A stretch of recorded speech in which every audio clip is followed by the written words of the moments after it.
It's all completely mad. Recording in progress. So we are fixated with this bodily designation. And because of that, the whole world is in chaos. I mean, we say as devotees, everybody's in Maya, but we're all in Maya. As soon as we identify with this world of names, as Prabhupada says in his purport, that's a great phrase. In the word for word, it is called in names only. And then Prabhupada translate that in the translation itself, while in the world of names. So all these designations from birth are merely that, designations from words, dates, and times on our birth certificate. Whatever it is we have, passport, kipande, whatever you call it, it makes no difference. All these designations are this, what we take so seriously. You see my kipande? This is me. This is my identity. This is who I am. No, it's not. That kipande will be useless after you're dead. What will you do with that kipande? You'll be in the ground, burnt to ashes, whatever the case may be, whatever your tradition is. So what's the use of it? This kipande, your passport. So it's completely and totally fixated on the bodily. It's all an illusion, a grand illusion, and an illusion that the whole world is bought into right from birth. Even before birth, we bought into this. Even birth itself is an illusion. The very fact that we identify with being born, that is against the teachings of Bhagavad Gita. Najayate mriyate vakadachchin. Nayam bhutva bhavita nabal bhuya. For the soul there is never birth nor death, nor having once been, does he ever cease to be. This is our identity. He's unborn, eternal, never ever existing, undying, primeval. He's not slain when the body is slain. This is us. You can live together with a person for your whole life. Your mother, your father, your son, your daughter, husband, wife, brother, sister, whatever the case may be, and never actually know that person because you're only identifying with the body, with the cover. Like Jesus says in the Bible. Why does he say it? What does it mean when the man comes to him and says, oh, I want to become your follower? The examples are there in all the scriptures. We don't have to look at only Bhagavad Gita. The examples are there in all the scriptures. The follower of Jesus, he comes to Jesus, he says, I want to be your follower. So many people come to Krishna consciousness and say, oh, I want to become a devotee. I want to take initiation. I want to have a guru. Fine. So Jesus was the same. He's a preacher. People come up to him and say, I want to be your follower. That's how he got the apostles. And Jesus says, okay, come, let's go. Become my follower. And then what did the man say? He said, oh, but first, my cousin has died. I have to go and bury my cousin, my brother, whatever the case was, I forget. And what did Jesus respond? He said, let the dead bury the dead. Let the dead bury the dead. What does that mean? How can a dead man bury a dead man? It's impossible. Spiritually dead. Spiritually dead. Jesus was talking about the soul. This is the essence of everything in our existence. Nothing else is important. Krishna says also in Bhagavad Gita in the 11th chapter, time I am, the destroyer of all these worlds, and I've come to engage all people. With the exception of you, the Pandavas, he's speaking to Arjuna, all the soldiers here on both sides are already slain. They're already dead. So what's the use? If you go out and you kill them, you will take the benefit, you will take the glory for having done this job. You have done this service. So Krishna is saying they're already dead by time. So we are already dead from the time we are born. There's a very famous singer in the West, Bob Dylan. And one of the lines from one of his songs is, he who is not busy being born is busy dying. From the very moment you're born, you're dying. Prabhupada gives this example in so many lectures. This world of names is spoken of in this verse. Hitler, Churchill, Gandhi, Napoleon, king, president, scholar, cobbler, street sweeper, man, woman, Hindu, Muslim, Jew, Christian, Indian, African, Mzungu, Chinese, dog, cat, cow, elephant, snake, whatever it is, all designations, simply names. They have no meaning, they have no connection with you as a person. They have no connection with me as a spirit soul, part and parcel of the Supreme Lord. None whatsoever. None. Just like, in Kikuyu land, we say Ngai, right? The Luos, they say Nyasai. The Luos, Kikuyus, they're perpetual friends. They're friends eternally. Always friendly. Never fighting. So they say Nyasai, Kikuyu say Ngai, Swahili is Mungu, English is God, French is Dieu, German is Gott. So all these different names in the different languages, does that mean they're all different gods? Of course not. So why are we fighting? Jew, Muslim. What is this nonsense? Completely identifying with the body, and we're spending trillions and trillions and trillions of dollars on armaments, guns, bombs, tanks, planes, jets, so as we can bomb and kill each other. We spend a $10 million bomb bombing a house in Gaza on a person who makes $10 a year. I mean, what is this nonsense? It doesn't make any. You pick any war. It doesn't matter where. The First World War, Second World War, Uhuru, independence. Independence from what? What is this Uhuru business? There's no Uhuru as long as we identify with the body. It's gone. It's like an illusion. We kill, we wage wars, we destroy, we conquer, we submit, we enslave, we become slaves. We spend our entire lives in dedication to this world of names. Just see this entanglement, how deep it goes. It goes deep, deep, deep, deep, deep. Almost touches the soul. And the further we go down this rabbit hole, like this Alice in Wonderland life that we all live, the deeper the illusion becomes. And is eventually cemented in stone. Literally. We make statues to people. We have so many statues dedicated to kings, queens, presidents, leaders of society from the past, rotting away in some forgotten graveyard or in some forgotten park somewhere in some forgotten city. Like I was in when I was working as for a tour company. I used to go all over Europe. I went a lot to Rome and Venice and Berlin and Paris and all these places. And you see these statues to these long forgotten Caesar, the Roman Caesar in Rome, all over the place, with the head chopped off or the arm missing, and the pigeons are passing stool on top of him. Like there's a big statue to Churchill, the conqueror of Hitler in the Second World War, in front of the Houses of Parliament in London. He's just got the pigeons on his head, passing poo-poo. Nobody even offers him a sandwich. So it's completely forgotten, lost. Well, it's just a name, buried, gone, finished. So what is the point?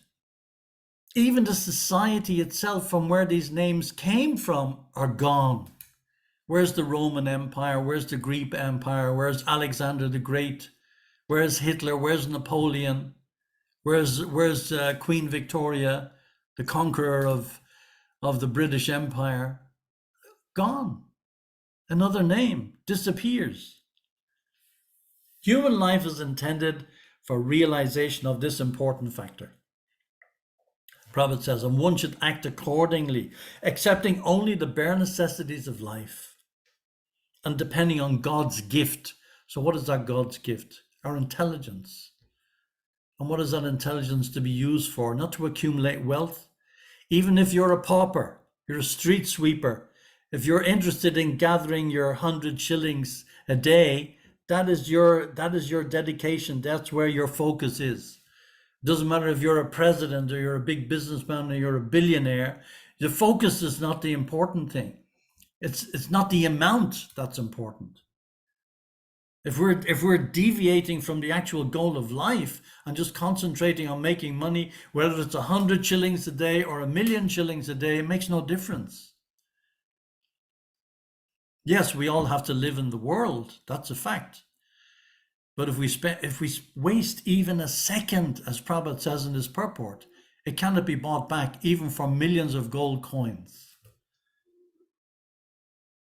We see from the purport, it is the duty of a transcendentalist to help persons who desire real salvation and to support the cause of salvation.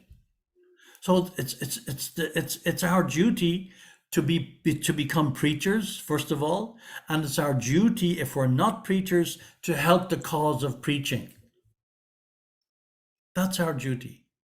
Everything else is secondary. There may be so many other things in life that we have to deal with. So many other things.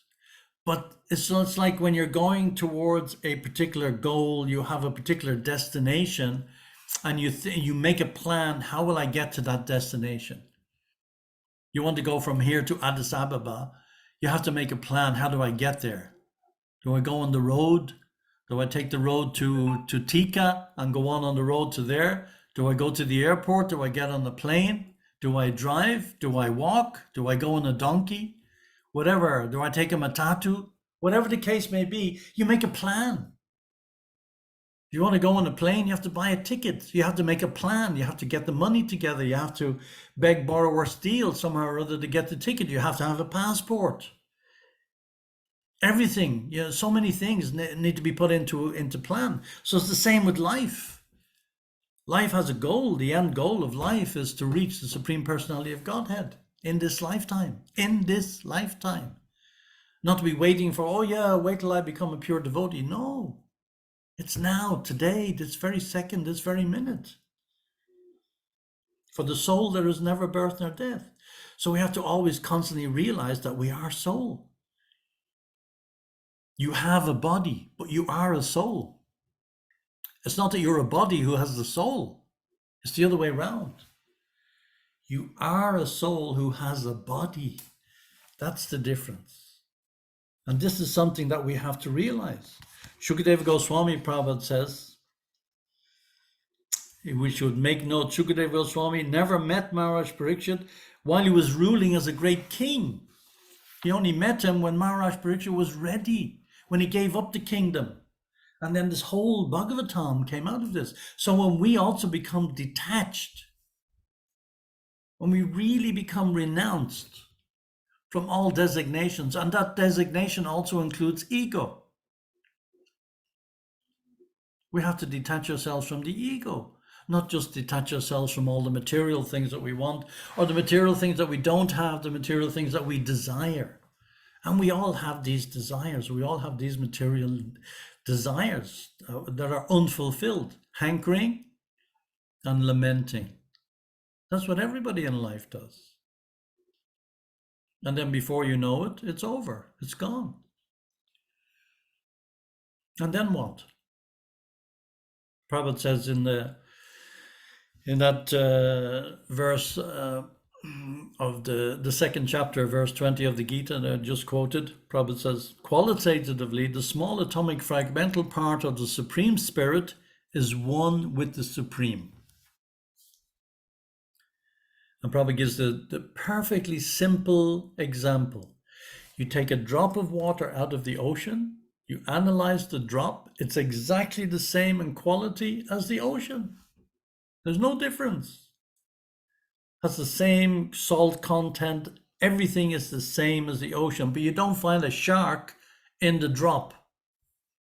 That's impossible. So the quantity is different, the quality is the same. So our goal is to understand this connection with the Supreme Lord. It is our God-given right to be happy. Prasanatma. It is our God-given right to be happy. And yet we are miserable. And we live in a world of misery. Mrityuloka. the planet of death from birth. But because it takes on a material body, the body takes its birth. The soul does not take birth. The soul does not die. Anything which has a birth also has a death. And because the soul has no birth, therefore he has no past, present, or future. Just listen to that for a second. This is Prabhupada speaking, not me. Because the soul has no birth, he therefore has no past, present, or future. Just like in the spiritual world is described in Krishna book, that time is there.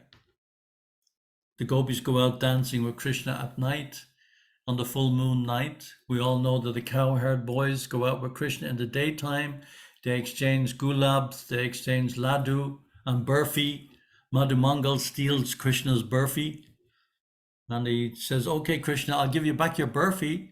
Just open your mouth and I'll drop a burfi in your mouth. But you have to close your eyes, just like kids do. Children play, they jump on each other. So Krishna closes his eyes, Madhu Mangal drops a flower in his mouth, a marigold instead of a burfi, and Krishna spits it out. And they have a big fight, and they fight and roll around the ground and play wrestling. This is Krishna's connection. So Krishna goes out in the morning after breakfast with the calves and the other cowherd boys, and he goes out at night with the gopis dancing in the Rasa Leela. But the time is there, but the time has no effect. No effect. Just like it's described that on the battlefield of Kurukshetra, Krishna was approximately 125 years old, yet he looked like a 20-year-old boy, 18, 20-year-old. He was 125 years old. Who today is 125 years old? Would it be out on the battlefield? Does Joe Biden go out on the battlefield when he's fighting in Iraq or Afghanistan? No, he hides in his bunker in the White House, just like the people in London in 10 Downing Street. They hide in their bunker so they can be protected, and they send all the innocent street sweepers and carpenters and electricians and fundi. They go off to the war and they get killed. And the big politician, they stay behind, counting the money, like Fagin in Oliver Twist. The so-called old man, therefore, feels himself to be in the same spirit as a child or a youth. Why? I look back at my life. I'm in my 70s now. I look back at my life and I think, wow. I was 13, 14, 15. I was a teenager also. I don't feel that I'm a different person. And we learn from science when in school, we learn that every 7 years, every single molecule in the body is changing. You shave your head, you shave your beard, you wash, you take a bath, you brush so many molecules off your skin when you're taking your bath.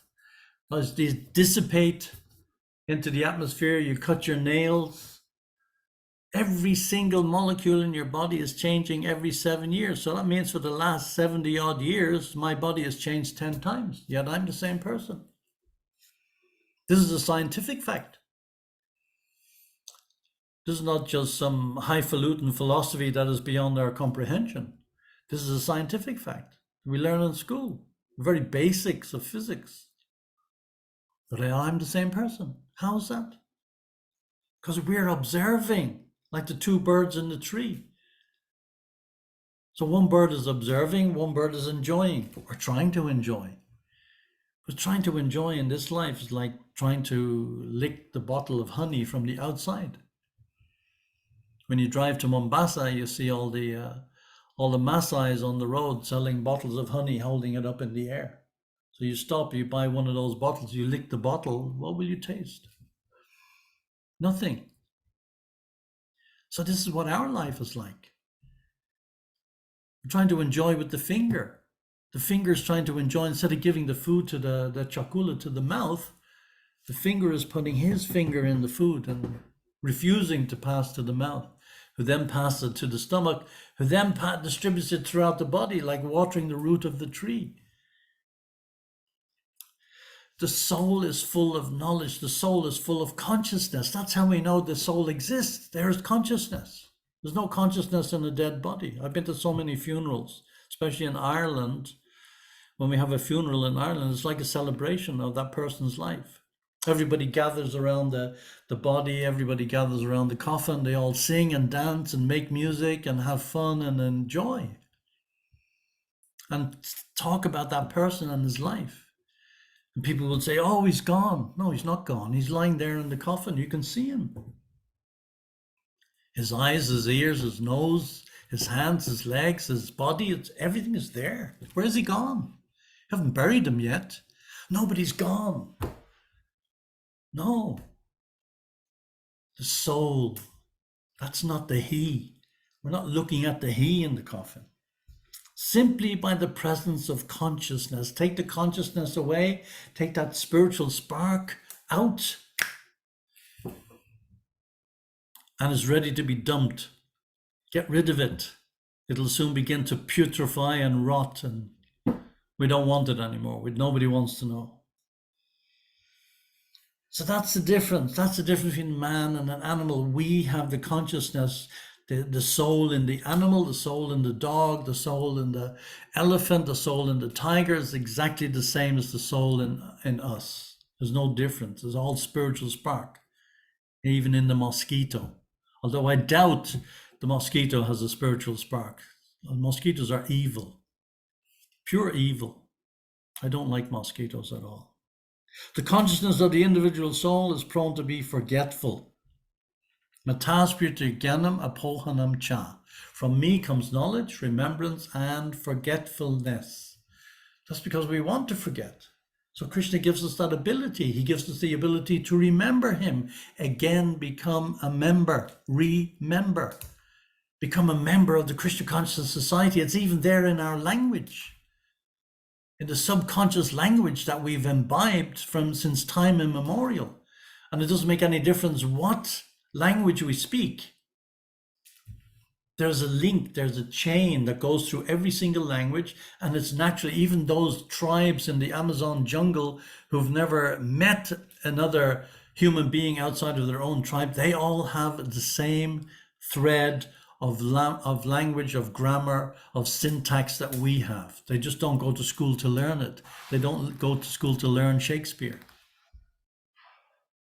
But the threads of language are still there. There's a unity there that's uniform throughout the world. So Krishna's not like the forgetful soul, as he tells Arjuna.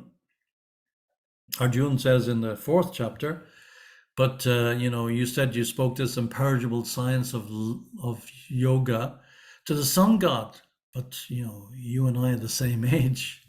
How can you speak to the sun god? And Krishna says, well, I remember speaking, but you don't. You've forgotten. So that's the difference. We have forgotten. Because for us, there's a difference between the body and the soul. But for Krishna, there's no difference. The soul, the Paramatma, the atomic soul, the Jivatma, are situated on the same tree of the body within the same heart of the living being. And only one who has come free from all material desires, as well as lamentation, can, by the grace of the Supreme, understand the glories of the soul. So what causes all this lamentation?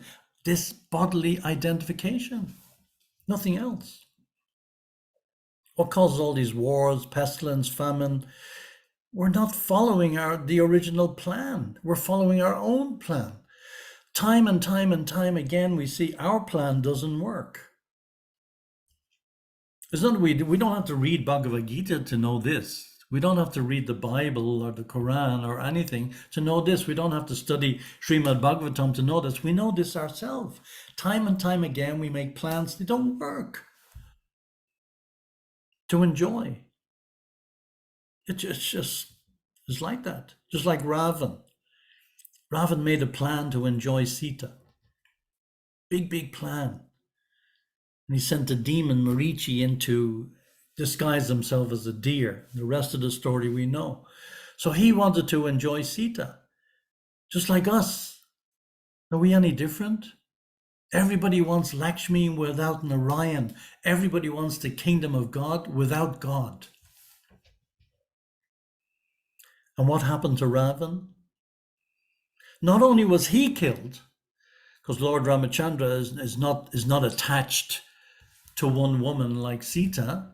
Lord Ramachandra is the Supreme Personality of Godhead.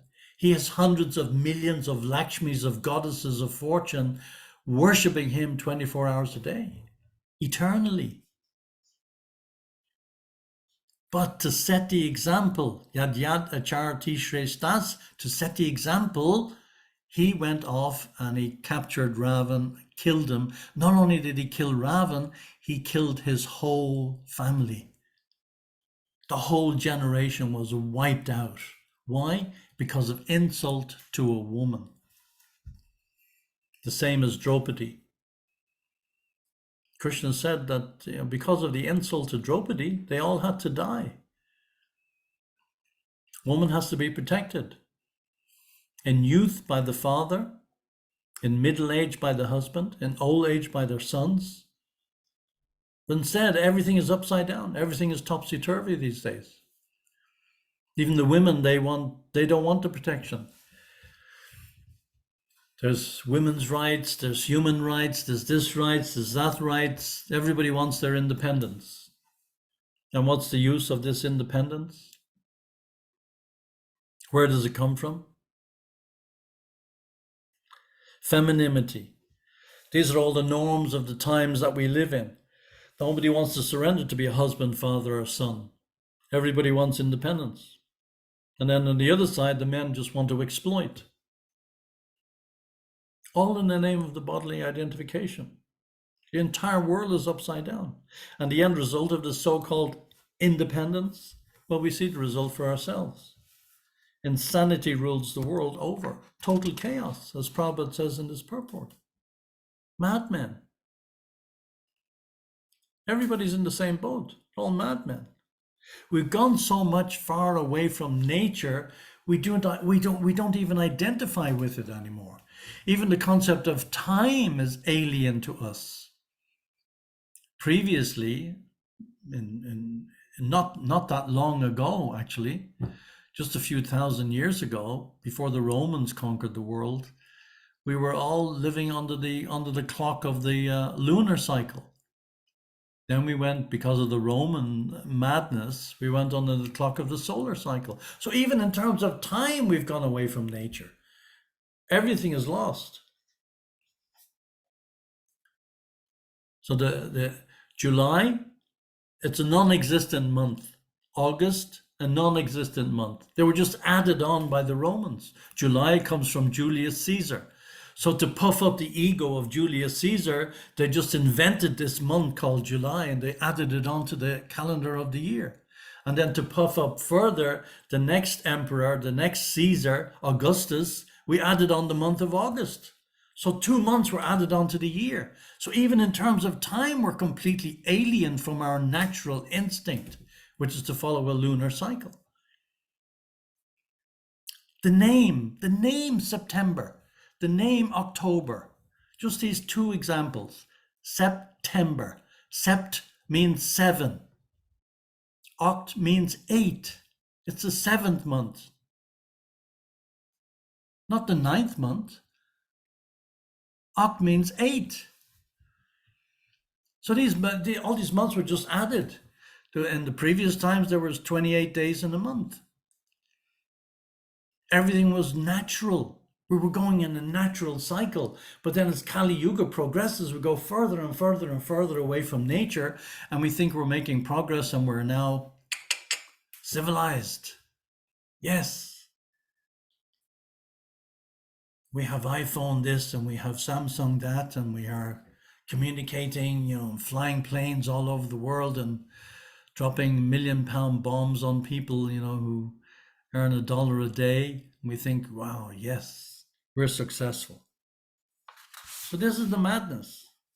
The measurement of time even has gone completely crazy. The world is suffering greatly. It's inconceivable to us the degree of suffering that's going on in the world. And yet it goes on. Why? Because we identify with this body. Practically every purport of Prabhupada's books is bringing us to this point. Why does Prabhupada go on and on and on about this point? And this purport is particularly so, the Lord in the heart. So this is what we have to begin to learn to identify with, the Lord in the heart. Prabhupada left Vrindavan. Why did Prabhupada leave Vrindavan? Prabhupada was living in Vrindavan, surrounded by like-minded devotees, up to 1965. He left Vrindavan. Why? Was he not comfortable in Vrindavan? Living beside the samadhi of the great Goswamis, surrounded by so many devotees, 24 hours a day, so many temples. Of course, he was relishing the nectar of Vrindavan, 5,000 temples in Vrindavan. He was relishing that nectar. But because of the order of his guru, his spiritual master, he left Vrindavan to go to the West with no conception whatsoever of what is going to happen. He got on that boat, the Jaladuta, and crossed the ocean and suffered so many heart attacks on the route for our sake, to save us. So the least we can do is to pass that message on to others, not just hold it for ourselves, like the parable of the talents in the Bible. You just hold on to it for ourselves and just, keep it. Well, I'm a devotee. I'm Krishna conscious. I'm chanting my rounds. I'm doing this. I'm doing that. But give it to others. Save others. Don't be selfish. Don't only serve yourself. You can just try. Make the effort in whatever small way, whether you use whatever degree of talent we've got in our own way, and try. That's all we can do. Prabhupada had no idea what was going to happen when he landed in Boston Harbor and wrote that poem. He said to Krishna, I don't know why you've sent me here, but whatever plan you have, make me dance, make me dance, make me dance, Prabhupada said. Prabhupada had no idea. He wandered alone in New York for a year, not even a place to live, robbed blindly. His manuscript was robbed, his typewriter was robbed, his Bhagavad Gita manuscript was robbed, that he spent years putting together, everything robbed, threatened with knife. He didn't stop, he didn't give up, he persevered. We have everything on the plate. Everything the whole society has handed to us on the plate. All we have to do is pass that message on to others. Take the courage, go out, preach, sell somebody a book, give somebody the mantra, anything, whatever it is. So it's 5 to 9, 5 to 6 here in England, jolly old, dark, rainy, cold, dull England, no leaves on the trees.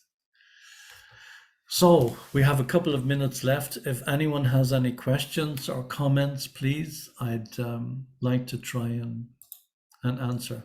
Thank you very much for listening. I'm very grateful. You're all very patient. I don't know how you managed to get that degree of patience together, but somehow or other. I see a few people disappeared from the background, but that's okay. I don't blame them. So if anybody has a question or a comment, thank you very much. Much appreciated. Thank you for listening. Hari Bol. All glories to Srila Prabhupada. Hari Bol. Hare Krishna Prabhu. Thanks for the wonderful class. Nice purport. It was your class was also similarly powerful. And then we are still digesting and then wanting to Isn't get Prabhupada's just amazing. Look at the amount of information Prabhupada's put in one purport. And every purport is like that. Every sentence, every word of Prabhupada's purports, they have a meaning. But we have to, you know, wake up and look at them and read them and really take it in. And Jai, thank you very much. I'm very grateful. Thank you, Chandni. Hare Krishna, Prabhuji. Jai. Hare Krishna, everyone. Hare Krishna. Prabhuji, thank you. Thank you so much for this nice class. You are a true soldier of Srila Prabhupada.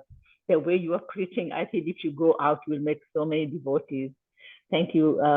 I really appreciated your talk today, and I'm sure I have got a lot to take away. Thank you so much. Hare Krishna. Thank you, Jai. Haribol. any questions from others? Comments? Hare Krishna. Jai. Very nice to see everybody in Nakuru. How are you all doing? How's it going? Yeah, they're all fine. Hansi Ganga Mataji has left. So, I'm just Anybody- camping here for a few days. Anybody else? Is that it? Jai. Okay. Yes, Prabhuji. What about the bhaktas? Any questions from the bhaktas here?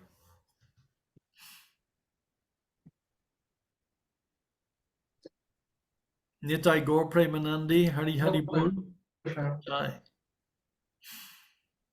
So I can't wait to come and meet all the vegetables and all the Sukuma wikis and everything like that in the garden. I hope everything's going nicely.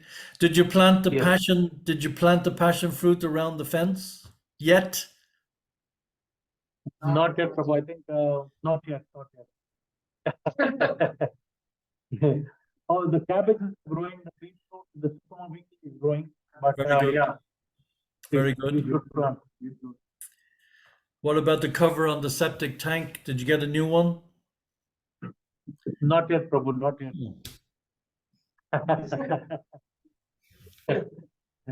And nobody has fallen yet in it. No, we just Kenya, we're just managing like that. Oh, Jai. Okay. Next time. Okay. Jai. Yes. Thank you Yeah. very much. Haribol. Thank you, Prabhu. Request Prabhu to end the session. Prabhu. Hare Krishna.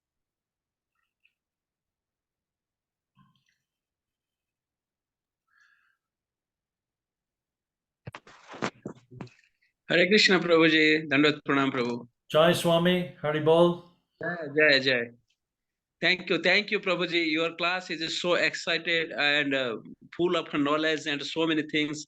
Especially we like your lecture on about the Prabhupada and his disciples, how Prabhupada's movement. So except of this regular topic of the Bhagavatam, so it is very necessary to learn about the Prabhupada's practical things you are talking about. Yes. So thank you very much, Prabhuji, for your class. Also, thanks to all the devotees for joining here. Especially thanks the Nakuru devotees who are joining today and the class. Thank you, Haribol. Jai. So I request everyone, please unmute yourself and chant Hare Krishna mantra for a glorification of His grace. Vidura Prabhuji, please join. Hare Krishna, Hare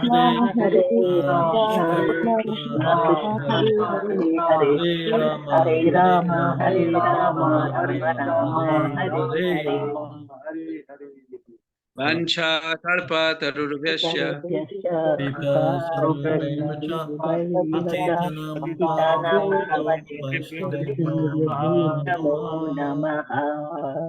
Srila Prabhupada ki jai. Hari Bol. Hari Bol. Vidura Prabhu ki jai. Hari Bol. Good night, everybody. Good night. Hare Krishna. Thank you, Prabhuji. Hari Hare Bol. Krishna. Thank you, Prabhuji. Very nice. Really liked it.